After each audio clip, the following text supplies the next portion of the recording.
Bonjour à tous, je suis Clémence, chargée de la relation client chez Thalys. Aujourd'hui, je me rends chez Via Santé Mutuelle à Toulouse à la rencontre de Sandrine pour parler avec elle recrutement. Je vous emmène avec moi.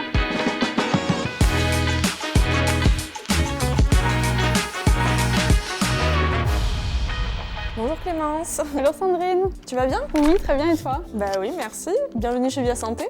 Merci beaucoup de nous recevoir ici. Bah avec plaisir, on se rencontre enfin. Et puis en Oui. plus on est assortis aujourd'hui. C'est vrai. Je te fais visiter les bureaux? Oui, merci. Allez, viens. Allons-y.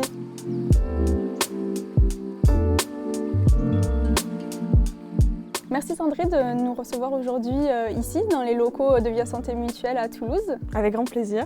Alors pour commencer, est-ce que tu peux te présenter rapidement qui tu es, quel est ton poste, quelles sont tes missions? Oui, donc je suis Sandrine Isas, je suis responsable du pôle recrutement et mobilité chez Via Santé Mutuelle. Notre objectif c'est de pouvoir tous les postes au sein de l'entreprise, sur tous les sites de Via Santé, que ce soit via les recrutements et aussi les mobilités internes. Donc voilà.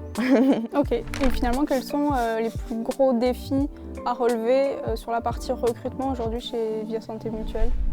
C'est trouver la bonne personne pour chaque poste. Finalement, c'est d'arriver, nous, en tant que RH, que recruteur, à bien percevoir la personnalité professionnelle, mais aussi bien évaluer les compétences, le projet professionnel de la personne pour faire les bons choix, tout simplement, et intégrer des professionnels qui vont aussi qui vont faire du chemin avec nous et nous apporter autant qu'on va leur apporter à eux.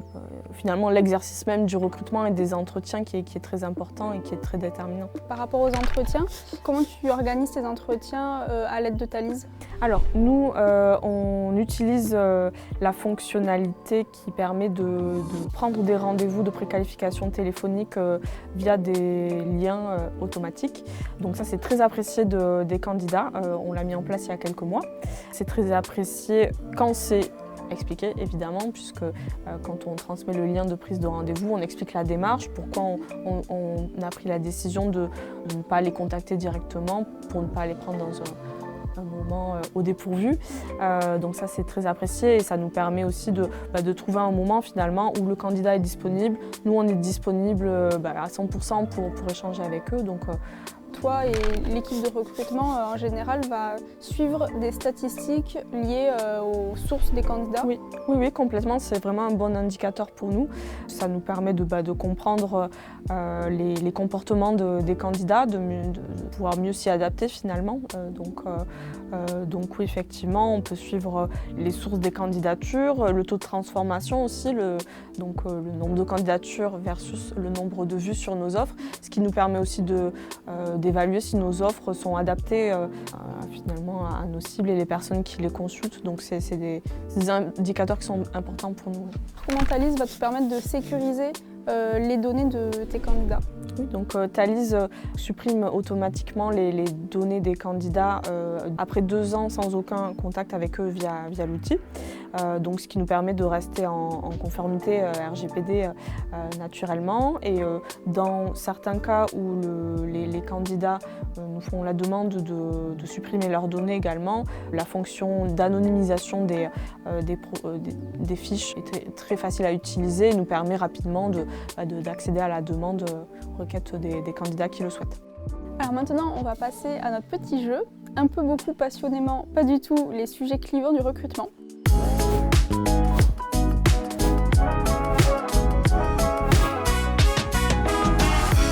Le recrutement au feeling pour choisir sa nouvelle recrue. Est-ce qu'on l'aime ou est-ce qu'on l'aime pas? Un peu, puisqu'il faut être prudent sur le feeling.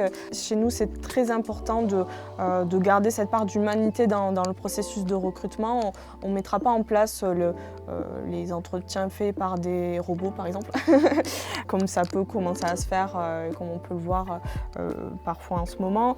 Nous, on a mis en place un processus de recrutement qui nous permet d'être complémentaires dans l'évaluation des compétences, l'appréciation du profil professionnel de la personne, la compréhension de son parcours, donc tout ça au travers des entretiens ou des tests complémentaires qu'on peut mettre en place, mais tout en laissant quand même une part d'humain et le relationnel, c'est quand même quelque chose qui compte autant que les compétences, donc quand même un peu, pas du tout.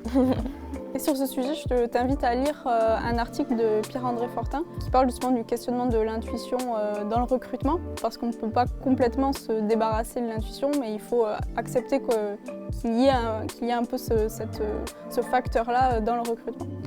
Ok, merci beaucoup. Le sujet suivant, c'est les process de recrutement en 10 étapes. Est-ce qu'on l'aime ou est-ce qu'on l'aime pas? Un peu. Alors chez nous, il n'y a pas 10 étapes.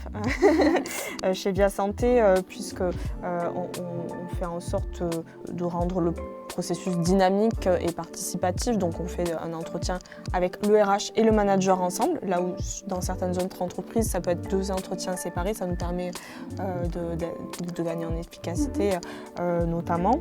On s'adapte aussi aux besoins du recrutement. Donc une fois l'entretien passé, on peut être amené à rajouter une étape suivante comme un entretien avec un N+2 notamment ou un entretien, un questionnaire de personnalité professionnelle qui est suivi aussi d'un échange.